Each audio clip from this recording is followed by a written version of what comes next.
Ku munsi wa mbere w'inama mpuzamakungu ya Tokyo ihuza ibihugu vyo ku mugabane wa Afrika be n'ico gihugu mu ntumbero yo kurabira hamwe iterambere rya Afrika, inama umukuru w'igihugu c'u Burundi yashoboye kwitaba ari kumwe n'abagenzi we basanzwe barongoye ibihugu vyo ku mugabane wa Afrika, yari itunganijwe mu gice ca mbere n'amajambo nyamukuru atanguza ivyo bikorwa, ijambo rya nyakubahwa umushikiranganji wa mbere w'Ubuyapani be n'ijambo ry'urongoye ubumwe bwa Afrika eka n'abandi bubahwa batandukanye. Mu gice ca mbere novuga nti cibiyago cari gihagaze cane ku mahoro n'umutekano. Ico gice carongowe na nyene icubahiro umukuru w'igihugu c'u Burundi nk'usanzwe ari cegera ca mbere c'urongoye ubumwe bwa Afrika. Muri iyo nama yaronse akaryo ko gushimangira ijwi ry'u Burundi. Uburundi igihugu gisanzwe cemeranya neza yuko ata mahoro akunda ataterambere, ariko kandi ko ataniterambere rishoboka ahatagira amahoro. Aho umukuru w'igihugu c'u Burundi rero yasangije bagenzi we uko vyifashe mu gihugu c'u Burundi, igihugu caranzwe n'intambara nyinshi, ariko no munsi amahoro n'umutekano bikaba bisasagaye. Ivyo rero bikaba birama kuko umukuru w'igihugu c'u Burundi yashize imbere iterambere, aho yifuza ko umurundi wese umwe wose uronka ico ufungura, umufuko ukaronka amafaranga, kuko dusanzwe tuzi yuko aharaye inzara hazinduka inzigo. Rero kugira ngo amahoro n'umutekano birame, iterambere rirama, ni ngombwa yuko abene igihugu bose baronka uko bashobora kubaho baroraniwe.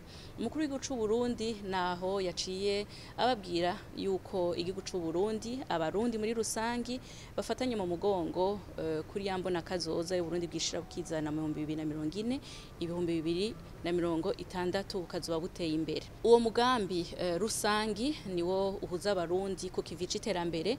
Ivyo rero bigatuma n'amahoro abandanya arama. Umukuru w'igihugu c'u Burundi kandi kubw'inguvu ziwe mu gusahiriza ibindi bihugu no kutsimbataza amahoro n'umutekano mu Burundi, yaratewe iteka n'abagenzi we aho bamugenye kugira ngo abe umuhizi w'umugambi w'amahoro, umutekano n'ugwaruka muri Afrika, ariko kandi akaba ari intumwa idasanzwe y'urongoye ubumwe bwa Afrika mu gice ca Sahel kugira ngo ashobore gufasha ivyo bihugu gutsimbataza amahoro n'umutekano. Ivyo bikorwa vyose akabikorana ubwira n'ubukirebutsi kugira ngo amahoro n'umutekano bisasagare.